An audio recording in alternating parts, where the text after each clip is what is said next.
Bienvenidos a La Oveja Eléctrica, un espacio que explora la vanguardia de la investigación científica. Así es, tratamos de estar al tanto, por ejemplo, de las investigaciones de punta en la medicina. Cómo el trasplante de médula ósea puede realmente combatir la leucemia, porque ahí está el punto. ¿Para qué se tiene el trasplante? Sí. Es muy bueno la pregunta porque es realmente el trasplante el que elimina las células tumorales. La radiación, la quimioterapia reduce la masa tumoral, las células tumorales leucémicas que están circulando, que están en la médula ósea, y prácticamente vacía la médula ósea, pero si se dejara así nada más y el paciente tuviera la capacidad de recuperarse, muy probablemente este paciente desarrollaría otra vez la leucemia, porque la quimioterapia no extermina, como quien dice, las últimas células. Aquí lo que contamos nosotros es con que el donante le está proveyendo, se puede decir, un ejército, una armada, capaz ahora de venir e identificar estas células tumorales y rechazarlas.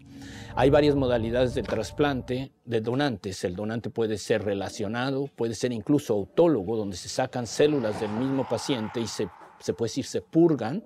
Se le da quimioterapia y radiación al paciente y se le vuelve a poner. Ahí el problema es que le está uno poniendo, se puede decir otra vez, el sistema de defensa erróneo que ya permitió en un momento dado el escape tumoral y vemos una cantidad de rechazos muy alta. Hay que entender un poquito el concepto de lo que es leucemia, que de alguna manera simple se dice que es cáncer en la sangre, pero hablemos justamente qué es lo que pasa con los glóbulos blancos y que precisamente produce el cáncer en la sangre. Sí, estamos produciendo una gran cantidad de células de sangre todos los días. Estamos reemplazando, estamos expandiendo.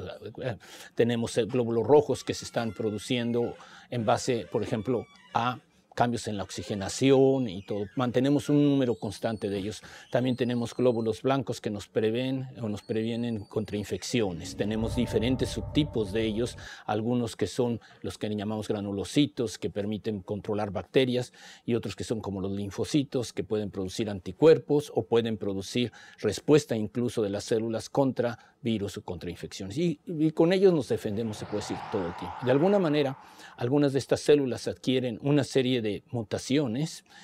Se dice que una célula, para que se desarrolle cancerosa, tiene que tener 5 mutaciones, lo que le llaman el multipunch effect. Y estas células, cuando adquieren esto, ahora se vuelven independientes, tienen una capacidad de reproducción más allá de lo que normalmente ocurre con las células normales, y además estas células no paran su división.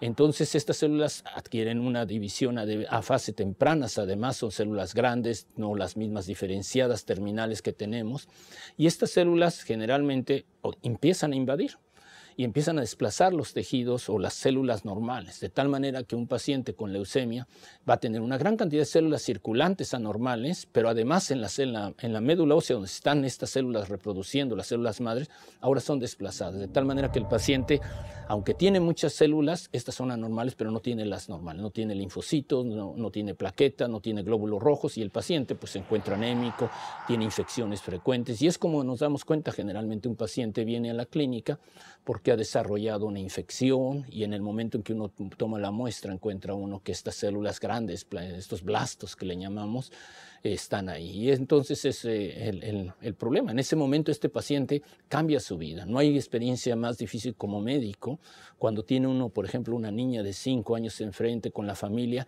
y les tiene uno que decir en ese momento, esta niña tiene leucemia. Ahí empieza una batalla, una lucha, se puede decir para toda la vida, que va a cambiar no solamente la vida de esa niña, la vida de los padres, la vida de los hermanos, la vida de los amigos. Esa niña ahora va a depender toda su vida de que quizás se le pueda encontrar un donante, si tiene un hermano, un donante relacionado, pero las oportunidades son 25%.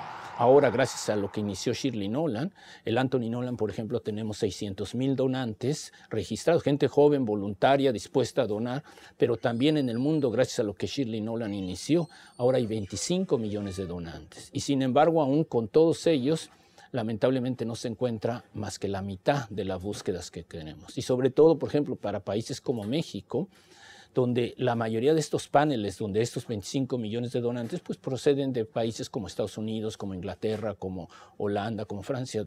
Son países que étnicamente son diferentes a la población mexicana.